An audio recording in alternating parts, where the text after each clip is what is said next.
Hablemos primero del día de mañana. Mañana tenemos las elecciones y sería bueno saber qué acciones constituyen delitos electorales, cuáles son las sanciones y quiénes podrían infringirlas. Mira, básicamente lo que no se puede es inducir al voto de algún candidato, ¿no? Pero sí la gente puede manifestarse en cuanto a cuáles son las políticas públicas que como ciudadanos nos gustaría y demandaríamos tener. Lo que no se puede, y creo que hay que explicarle a la ciudadanía, es inducir el voto de alguien, de algún candidato, ¿no? Claro, pero inducir al voto significaría también decir públicamente, yo voy a votar por fulanito, por esto y por esto. Claro que sí. Eso tampoco se puede hacer.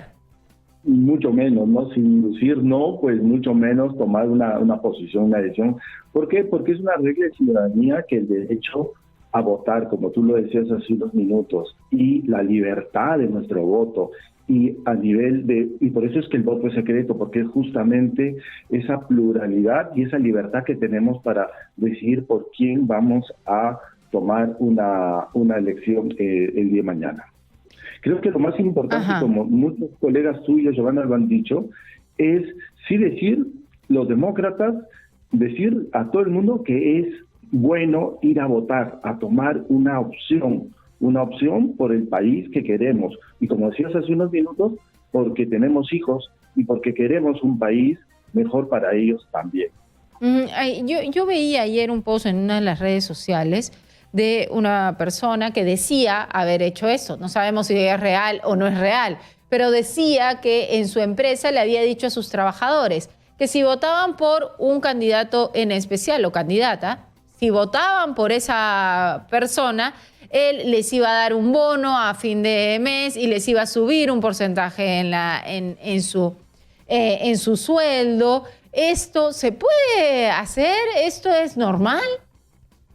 Por supuesto que no es normal, ¿no? No es normal ni decirles, si votan por alguien, yo los voy a despedir, y tampoco los voy a premiar.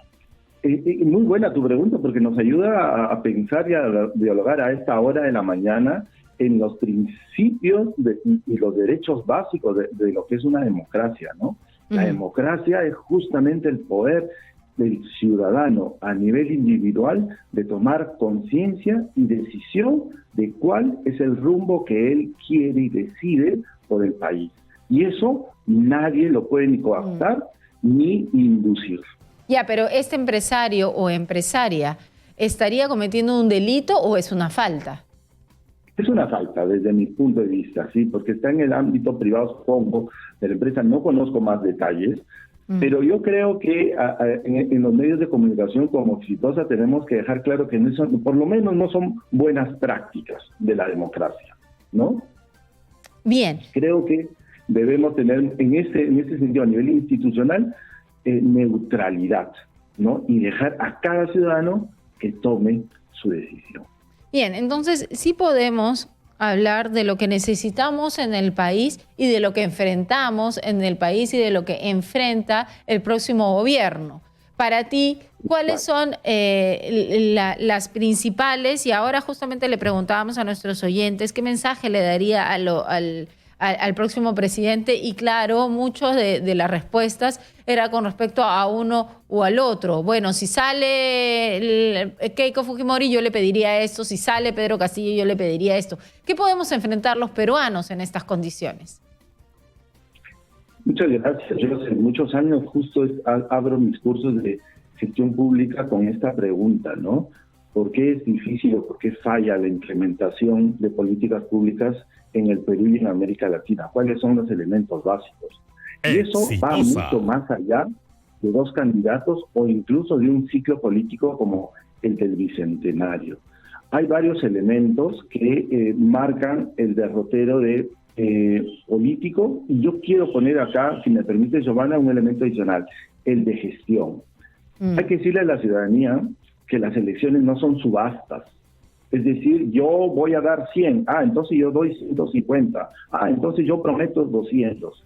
No se trata de eso, porque las elecciones políticas tienen que tener un soporte de capacidad estatal para hacerlas. yo no puedo ofrecer ni 100.000 ni 1.000.000 de vacunas al día. Yo lo que tengo como agrupación política que ofrecer es lo que es posible, viable, financiera y técnicamente hacer. Y eso es gestión, eso es gobierno. Entonces, ¿cuáles son nuestras capacidades de gobierno que tenemos que tener? Eso es lo primero que tendrían que los candidatos tener muy claro, porque el problema, Giovanna, no es mañana, el problema es pasado mañana. ¿Qué sucede cuando ya soy elegido? ¿Qué es lo que voy a dar? ¿Cómo voy a organizar un gobierno? Entonces, por ahí yo creo que hay que comenzar a hacer pensar a los electores. Debemos que pensar en cuál agrupación es la que realmente es capaz de conducir un gobierno y desarrollar capacidades estatales. Pero tú has nombrado una palabra que es básica y que es la gestión.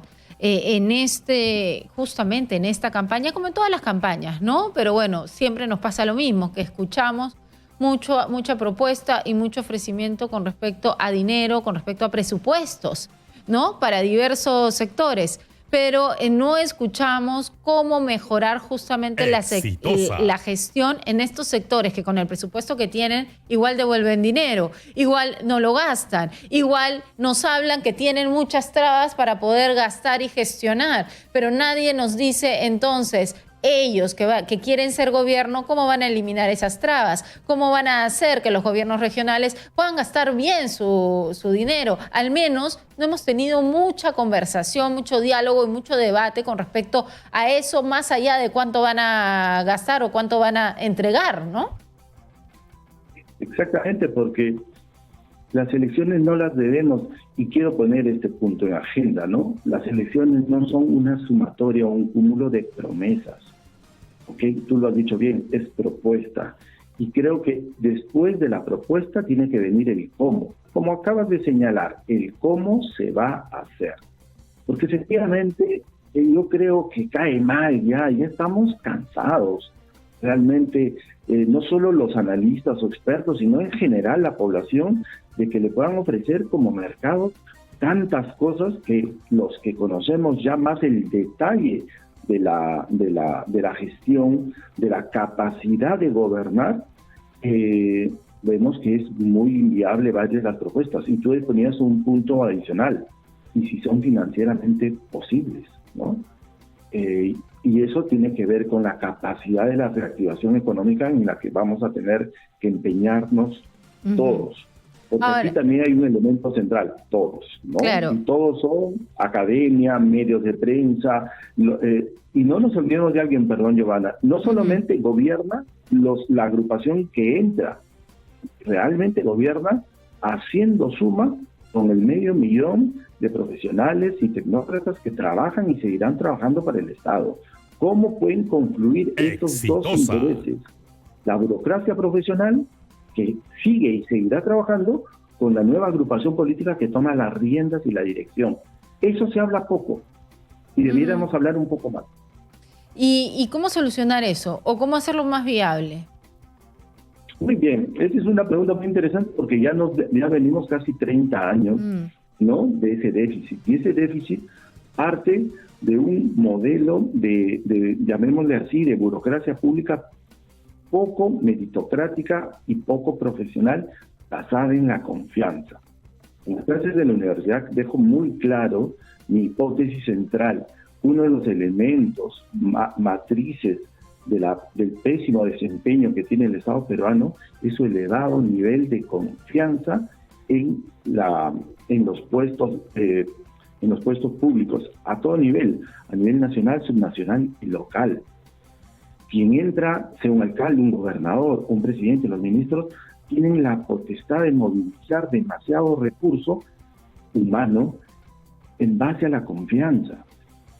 Y ante sistemas públicos que no tienen los debidos modelos de control y transparencia, pues estamos hablando de ahí que se generan opciones y posibilidades de mayor corrupción.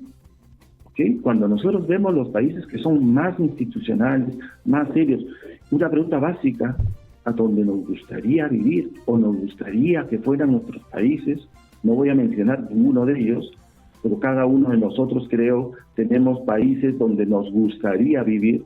¿Qué tienen de elemento básico? Efectivamente, uno de los elementos es que tienen un sistema estatal, ¿no? En base no a la confianza, sino al mérito y a la carrera pública, porque son los que dan la continuidad a las políticas públicas. Los políticos, la dirección, hacia dónde ir, y quienes las hacen es esa tecnocracia que tiene que estar a favor del Estado y no de una agrupación política. Bien, y además, en estas elecciones que estamos viviendo, estamos pasando en el mundo por una situación diferente, por una situación muy particular de la pandemia. Hay un trabajo de gobierno que tiene que tener continuidad, que se tiene que seguir desarrollando. El tema, por ejemplo, de la salud, que se ha criticado, además, en el manejo de la pandemia, se ha criticado desde todos los partidos, desde todas las trincheras, se ha criticado mucho lo que el gobierno ha estado haciendo. Sin embargo, este tema de la vacunación se está viendo últimamente con buenos ojos por el avance que hemos estado teniendo. Y sí hay una preocupación en cierto sector del país de que esto se pueda detener o que no pueda seguir avanzando, porque ahí hay justamente el problema de que entra un nuevo gobierno y es como que entra un nuevo jefe, entonces los otros dicen, ya, vamos a esperar a ver si me desalojan de aquí o no, ¿no es cierto? Ese es un problema que siempre hemos tenido, pero que hoy no podemos tener con respecto al proceso de vacunación. Totalmente de acuerdo, ¿no? Uno de los postulados básicos de las ciencias de las políticas públicas es la continuidad. Y creo, quien gane, porque este es uno de los... Hoy ya sabes, un día hermoso para mí, porque no podemos parcializarnos los analistas, sino más bien mirar el conjunto.